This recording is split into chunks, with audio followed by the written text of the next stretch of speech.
The Indianapolis Colts fell to the Baltimore Ravens 24-16 in their preseason opener.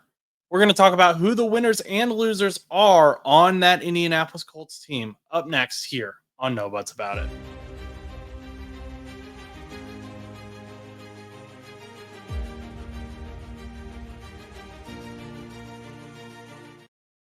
What's up, everyone? My name is Josh Butts here with No Butts About It. If you're new to the channel, make sure you hit that subscribe button so you don't miss any of the latest NFL news or NFL talk. We do a weekly show as well. Try to live stream that as much as possible, but not always able to do that. But when we do, feel free to jump in. So make sure you subscribe so you don't miss that. Without further ado, let's get into this week one preseason matchup. Now, like I said at the top of the video, the Colts did end up losing to the Baltimore Ravens 24-16 in this one. And it was a lot of the same old for Colts fans. Not a lot of new, kind of a frustrating game. So let's just get right into it. So my honorable mention for the winners is Tyler Warren. And the reason he's an honorable mention and not just a pure winner is I feel like he kind of just did what we expected him to do. He had 3 receptions for 40 yards, and he played great with some nice grabs across the middle, especially when Daniel Jones came into the game. He also had some nice yards after catch. However, his place on the roster is pretty much cemented, and he didn't really gain stock necessarily so much as reassured fans that the Colts did take the right guy in that first round. So Tyler Warren is an honorable mention. Wanted to talk about him a little bit, but I don't think he really, I don't think coaches are going to look at him and go, oh man, we need to pay more attention to this guy. But a guy who I do think coaches might say that with is Riley Leonard. Now, Riley Leonard was the lone quarterback to throw an interception yesterday.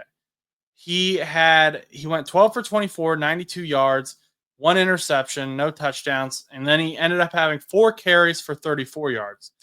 Now, I will say he also did not play much worse than Daniel Jones, and he's a rookie. This was his first NFL game. I also think some of the play calling went against Leonard's strengths.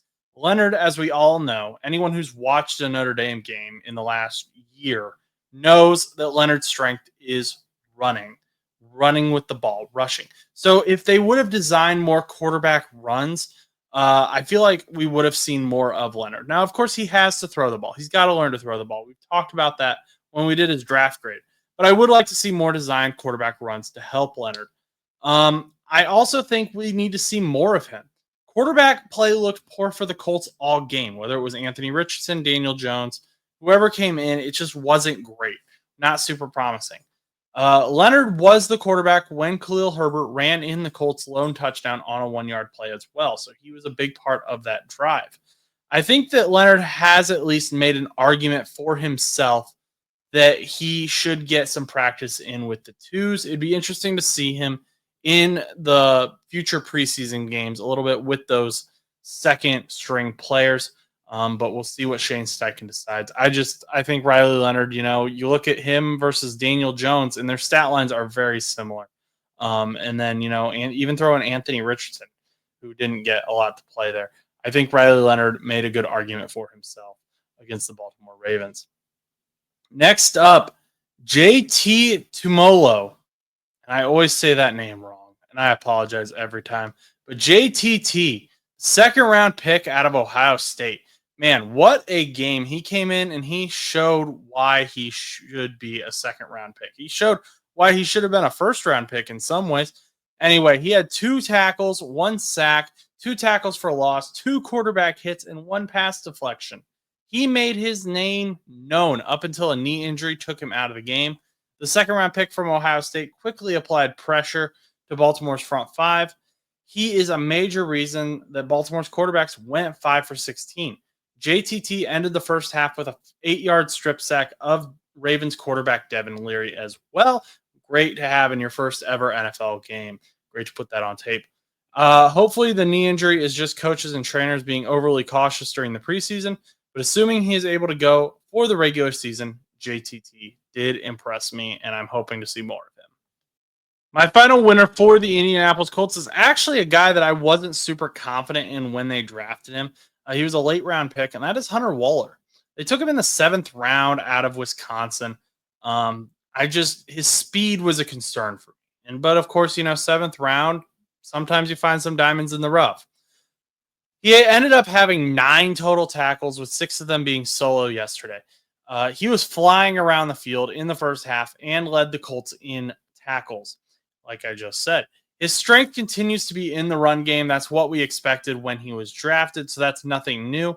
And he was one of the few highlights in run defense for the Indianapolis Colts yesterday, which the Baltimore Ravens did lead the league in rushing last year. However, it just, was awful. I don't know what the Colts' answer to the run game is going to be, but you cannot be doing that every single game. Derrick Henry wasn't even in, and the Ravens were still just running all over them. One of the biggest points to make, though, with Hunter Waller, something that should not go overlooked, is that he was actually wearing the green dot in the first half for the defense. So if you don't know what that means that the coach was sending all of the defensive play calls to Waller, and then Waller communicated that to the rest of the team. That shows a ton of confidence in Waller as a rookie and as a 7th-round pick. I don't know how often we actually see rookie 7th-round picks wear the green dot, even in preseason. So I think that's a big message that coaches are sending to fans about this rookie. I don't really remember any defensive communication issues happening. So it seems like he did a good job in terms of that. Colts do love stories of undrafted free agents and late round picks becoming marketable stars, and they may have just found another one in Hunter Waller. Okay. Now, before we move on to the losers, if you made it in this far into the video, I would appreciate it if you subscribe. Our goal is to make it to 1,000 subscribers by the end of the year. And even just clicking that button helps us out so much. And you won't miss any of the NFL news. I do my best to make sure we stay up to date on everything and continue to update, especially about the Colts. So make sure you hit that subscribe button. But let's move on to the Indianapolis Colts. Now, I alluded to it earlier. One of the biggest losers last night in my mind was Anthony Richardson. He went 2 for 3 with 21 yards. And it's important to remember to not jump off a cliff over preseason week. However, Richardson didn't gain any traction in the quarterback battle as well. He only had 3 pass attempts, and then he took a sack that he couldn't really it seemed like he didn't feel it coming from his right side, which he's a right-handed quarterback. So that's the side you'd want him to feel it. Ideally, you'd want him to feel it from both sides, but his right side is where he should definitely feel it. David Ojabo took him down, and Richardson dislocated his finger, ending his night. Now, of course, he probably could have gone back in. They said they popped it back in on the sideline. However, you don't want to be too aggressive during preseason.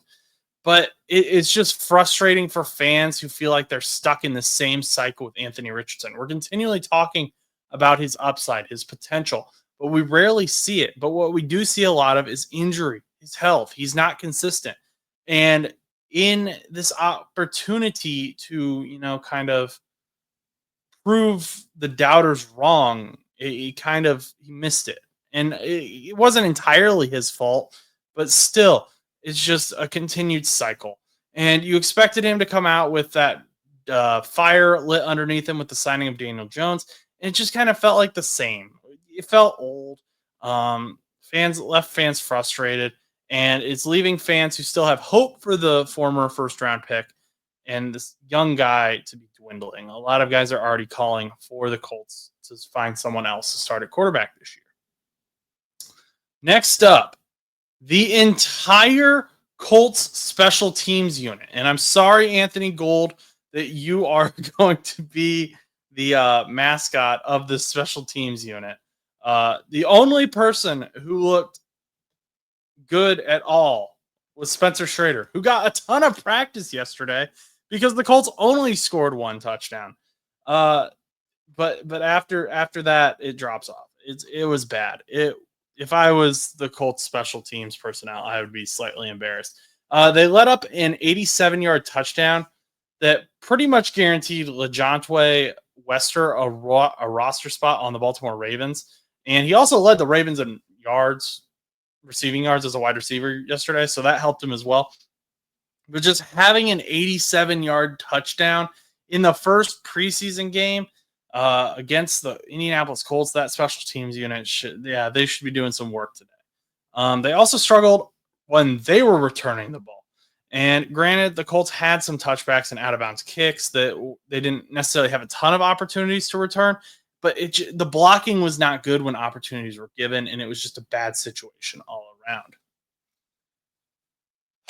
Next up, this guy is someone who I considered not putting on the list, but I felt like I had to be honest. I really like him, and it just, I put him at the end because, like I said, I hesitated to put him on.